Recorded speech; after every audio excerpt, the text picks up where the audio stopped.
Good morning, everyone. Really excited to start today. We're going to be talking about the danger of a single story. But first, we want to go around and introduce ourselves and tell you guys where we've been.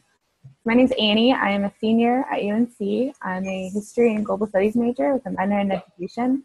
And the summer of 2015, I taught in China for 2 months. And then over the semester, I studied in London for 4 months. But today I'm going to be talking about China. Do you want to introduce yourself? Hi, my name is Claire, and I'm a junior at UNC, and I'm studying economics and Spanish with a minor in public policy. And this past semester, in the spring, I studied abroad in Spain for 5 months. Hey guys, I'm Emma. I'm also a senior at UNC, and I'm a global studies and Italian double major. And Italy is my focus country. I studied abroad in Italy when I was in high school, and then worked as an au pair, and then studied abroad again last fall, all in Italy, in different parts of Italy. So today, as I said, we're going to be talking about the danger of a single story. And we know you've all have seen the amazing TED Talk talking about the dangers that a single story create. Things like creating stereotypes that aren't necessarily untrue, but not complete. And they also, you have the idea that one story becomes the only story that you know. It has the tendency to rob people of their dignity in some cases and emphasizes how different we are from each other than how similar. So we asked all of you to respond to 2 questions: what you think it means to be a U.S. American citizen, or North Carolinian, and then what do you think of the countries that we've been to? And you got to see some of your responses, and they're absolutely great. But we just kind of want to get you guys back in that mindset. So if we had a few students that wanted to come up and share what they thought, what they think it means to be American, what they think it means to be North Carolinian, just a couple or a few students.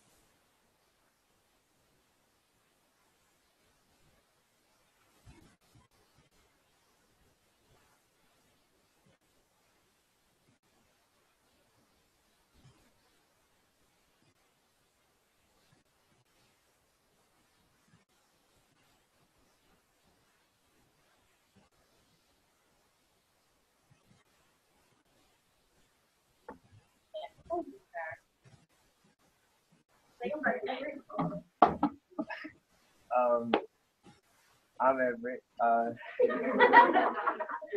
I think what it means to be American is like following the laws of the United States and like not breaking the laws and being a good citizen. Great, thanks.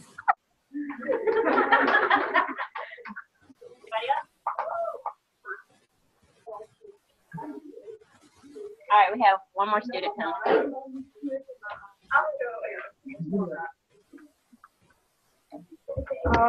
I'm Sandy, and what I think to be an American means like to follow the values of being an American and understand. Do you explain a little bit what values you mean? Things like freedom and stuff, like how why we are Americans that are Yeah, awesome. Thank you. Great.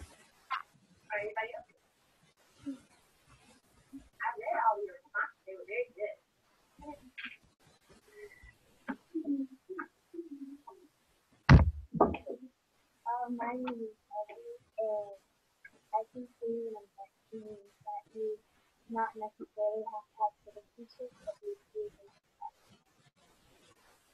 Awesome. Thanks. So those are all great responses. And it's really important. Do you have any? Great.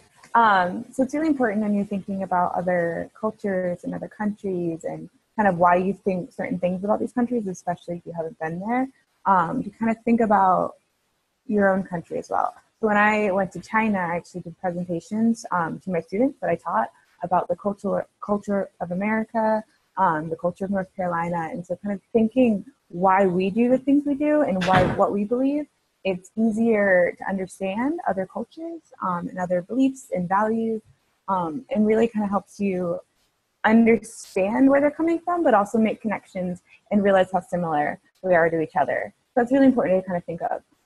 We also looked at your responses, what you thought of China and Italy and Spain. You guys had some great responses.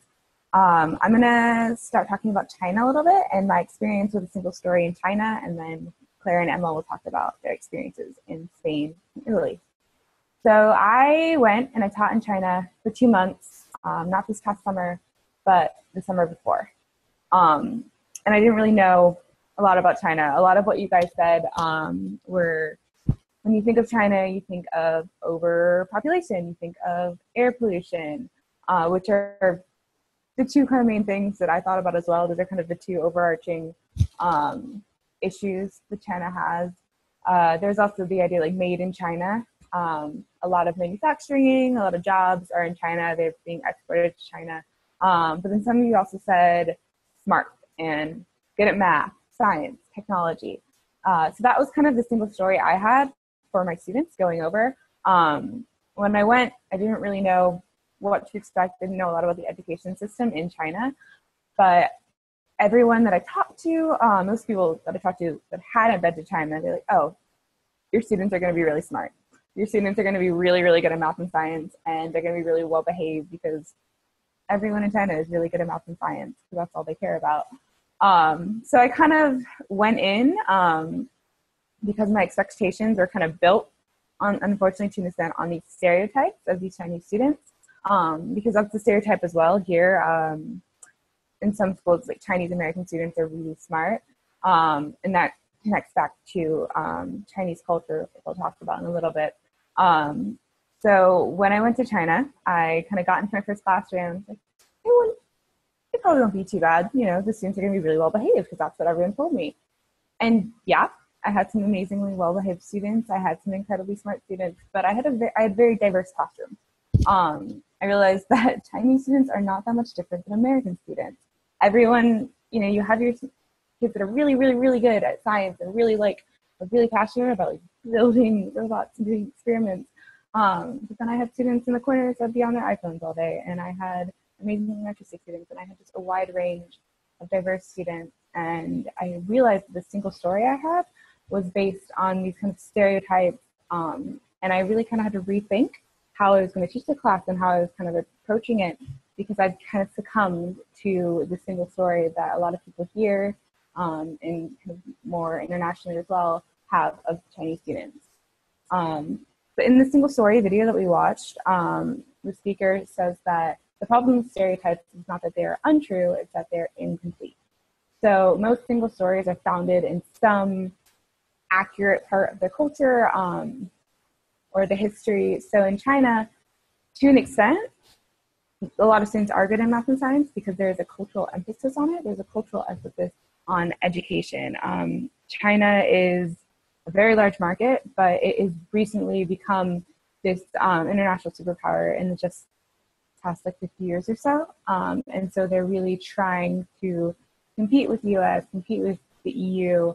So there's a really strong emphasis on like focusing on technology, focusing on math and science. And so it's, there's a lot of competitiveness as well. A lot of you guys said when you think of China, you think of overpopulation. So this means that students who are coming out of school or even in school are competing with a large population. So for Chinese students and their parents, our education has been seen as a way to kind of succeed and get ahead in this highly, highly competitive society. So the single story, to an extent, is true because in China they do value science, they do value math, and they kind of de-emphasize the arts, unfortunately. So that's been something that China and other East Asian countries have been criticized for lately, and so they're trying to change that and shift that. But just because schools and the government emphasizes science and math and technology, that doesn't mean that all the students love it and are really good at it and that's all they care about. The students I worked with, the students I met, China is a massive country, so the students across China are incredibly diverse, have incredibly diverse interests. I was really surprised to an extent at how similar my classrooms were to that of American classrooms. We would talk about SpongeBob and dating. It's a lot of similar kind of situations in school. That's kind of in part what the danger of a single story is we create this kind of like us versus them mentality.